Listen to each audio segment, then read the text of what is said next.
I am 95 years old now. I have been with Henry for 62 years until the day he passed away. And today I want to tell you something that probably no one wants to hear. Maybe you married the wrong person. Yes, that's right. But don't turn it off yet. Let this old lady tell you the whole story. It is precisely because of that we stayed together for so many years. When I was 25 years old, I married Henry.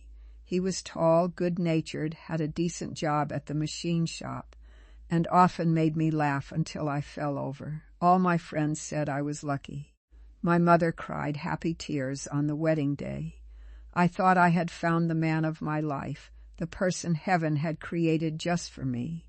Everything at that time was truly perfect, like in the fairy tales I used to read. But only 3 years later I began to doubt. Henry left bowls and plates piled up in the sink. He was silent when I wanted to talk, but when I was tired and wanted quiet, he would tell all kinds of stories from the shop. The way the two of us spent money was also different. He disciplined our daughter in ways I didn't agree with. We argued about his mother, about my friends, about such tiny things that now I can't even remember them. At the time they felt enormously huge, as if the whole world was collapsing. I was 28 years old. Our daughter was only 2. One morning I sat drinking coffee with Mrs. Eleanor, our neighbor, who had been married for 30 years. I told her everything, that I was not happy, that Henry and I probably weren't right for each other. I waited for her to comfort me, to tell me I deserved better. But Mrs. Eleanor just laughed loudly, not mocking but genuinely. Then she said a sentence I have remembered my whole life. My dear girl, everyone marries the wrong person. The secret is deciding to turn that person into the right one for yourself. At that time I didn't understand. I nodded and let it pass. But now, after 7 decades, I understand it more clearly than anyone else. The person you marry is not the person you will live with your whole life. It can't be. Because people change. You change. Life changes both of you in ways no one could predict on the wedding day. The young man I married at 25 is not the man I said goodbye to at 87. Henry at 30 was full of ambition, bursting with energy and often impatient. Henry at 50 was tired from worrying about money, often distant. Henry at 70 was gentle, playful, and held my hand throughout the movie. Henry at 85 needed me to cut his food and remind him to take his medicine every day. Which one of them did I marry? All of them, and none of them. I changed too. At 25 I was shy. At 40 I liked to argue. At 52 I sank into sadness when my mother died. At 60 I became more confident. At 73 I was terrified when the doctor first mentioned cancer. At 80 I was patient in ways I had never been before. If 25-year-old Henry had met me at 52, he probably wouldn't have recognized me. We might not have liked each other, but we didn't have that choice. We grew up together, even when our paths sometimes went in different directions. That is something no one tells you when you enter marriage. Marriage is not about finding a perfect person to complete you. That is a myth that has destroyed countless marriages. Marriage is finding someone you are willing to keep choosing, even when choosing that person is truly difficult. There were years when I didn't like Henry very much. I'm telling the truth. There were months when I counted every day until he went fishing so I could be alone. There were nights we argued and I lay on the sofa imagining what my life would be like without him. But I never stopped choosing him, not because I am a saint, not because it was easy, but because I had decided that was what I would do. I decided that this marriage was worth more than those moments of temporary frustration. And then something miraculous happened. The things that drove me crazy at 30 became endearing when I was 60. His silence, which I once thought was indifference, turned out to be just his way of thinking. He wasn't ignoring me. He was contemplating. When I understood that, everything changed. The way he spent money, which had angered me for many years, I realized came from his poor childhood. He wasn't wasteful. He was trying to prove to himself that he had succeeded. When I saw that, I stopped arguing and began trying to understand him. I am telling this at length because I want you to hear it clearly. Marriage is not 50-50, as people always say. Some years it is 80-20. Some years it is 10-90. The year I had surgery, Henry did everything: cooking, cleaning, helping me to the bathroom. I could only be by his side, unable to do much. He didn't complain once. Then there were years when I carried everything, when he lost his job at 54 and fell into depression. When his younger brother passed away and he couldn't get out of bed, I was the one who kept this family standing. That is how we did it. We didn't keep score. The moment you start keeping score, you have already lost. I look at young couples nowadays and see they expect too much. They want the other person to be their best friend, their therapist, their adventure buddy, their co-parent, their financial partner, their intellectual match, their perfect lover, all the time, forever. No one can do all those things. No one. Henry was not my best friend. My best friend was Mrs. Patricia. Henry was not my intellectual match either. I read books he would never touch, and he understood machines in ways I could never learn. We didn't want the same things in life half the time, but he was my life partner, and that was enough. Even more than enough. Now I am 95 years old.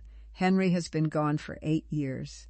Every morning when I wake up, I still reach my hand over to the side of the bed where he used to lie, even though I know there is only emptiness and memories left. I miss him every single day, not because he was perfect. Good heavens, he was not perfect, but because he was mine and I was his. We built a life together, raised our daughter to be a good person, overcame job losses, dangerous illnesses, and bereavements that broke our hearts.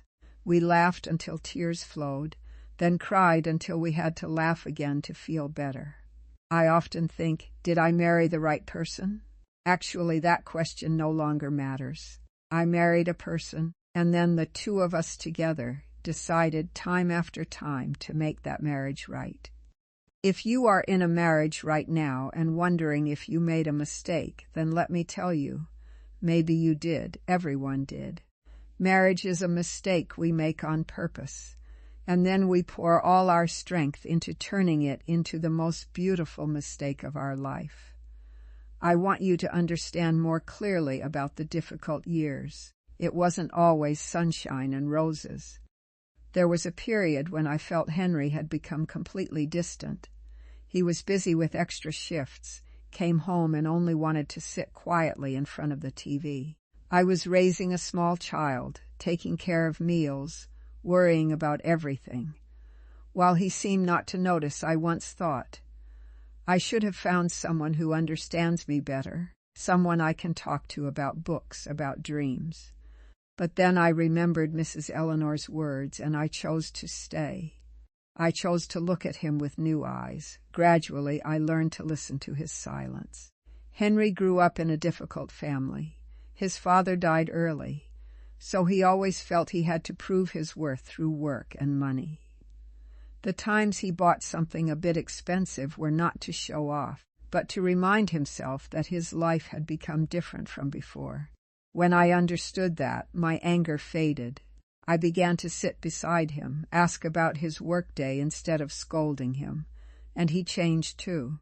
He learned to ask me about the books I read, even though he wasn't very interested, just to make me happy. There was a year when our daughter became seriously ill and had to stay in the hospital for months. Henry stayed up all night by her side, while I was exhausted in both body and spirit. We argued because of tiredness and worry. I once thought about giving up, but then I looked into his eyes and saw the fear and love still there. We held each other's hands beside our daughter's hospital bed and decided we would get through it together. It wasn't romantic emotion like in movies, but a quiet yet determined choice. Marriage taught me that love is not the initial fluttering feeling. That feeling passes very quickly. Love is a daily decision, especially in the hardest moments. When Henry lost his job at 54, he sank deep into sadness. There were weeks he didn't want to get out of bed. I had to handle the house money, our daughter's schooling, everything alone. I was so tired I wanted to cry, but I still chose him. I cooked the dishes he liked, sat beside him telling old stories, reminded him that we had overcome so many things before. Then he got up. He found a new job, even though it was harder than before, and we continued our journey. I had moments of weakness, too. At 73, when the doctor mentioned suspected cancer, I panicked. Henry was already old then, but he still drove me to appointments everywhere, held my hand during every wait for results. He told old jokes to make me less afraid. We didn't talk much about death, but we understood that no matter the outcome, we would still choose each other. My dear children, don't expect your life partner to be everything. Henry was not my closest confidant. I had Patricia to talk about women's matters.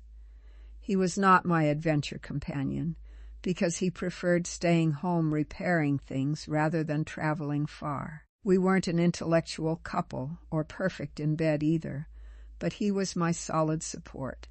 When I needed him, he was there. When he needed me, I was there. That was enough to build an entire lifetime. I see many young couples today demanding too much. They want the other person to make them happy 24 hours a day, to share every interest, to change exactly according to their wishes. But people are not like that. We all have flaws. We all change over the years. If you keep waiting for the perfect person, you will stay lonely forever. Choose a good person, someone willing to change with you and strive together with you. I remember those winter evenings, Henry and I sitting by the old fireplace. He talked about his days at the shop. I talked about the good books I read. We didn't need to agree on everything. Just sitting next to each other was enough. Those moments are now my greatest treasures. I chose Henry for 62 years. Sometimes choosing was as easy as breathing. Sometimes it took all my strength. But each time I chose, I loved this marriage more. Love is not something that comes and goes with emotion. Love is commitment. It is the decision every morning when you wake up that today you still want to be with that person. Henry left me 8 years ago, but my memories of him are still as clear as yesterday. I remember the way he gently squeezed my hand when we walked in the park in our final years. I remember his hoarse laugh when he told old stories, even though he had told them 100 times. I remember the times he was weak and needed me more than ever, not because he was perfect, but because he was Henry, the man I chose every single day for 62 years. My dear children, if you are listening to me right now and your heart is uncertain about your marriage, please listen carefully. I am not telling you that everything will be easy. No, there were long periods when I had to try very hard just to keep smiling. The year we were 58, Henry had an accident at the shop and had to stay in the hospital for nearly 3 months. I was taking care of his treatment, the housework, and our daughter, who was a teenager and always arguing. I was so tired that some nights I cried alone in the kitchen. At that time I asked myself, am I living the life I want? But then I wiped my tears, went into his room, held his hand, and said that we would get through it. I chose him once more, no matter how exhausting it was. That is the true nature of marriage that few people dare to say directly. It is not the butterfly feeling in the stomach like in the early days of love. That feeling is only the beginning. The rest is determination. It is the commitment repeated every day, even when you don't like the other person at all.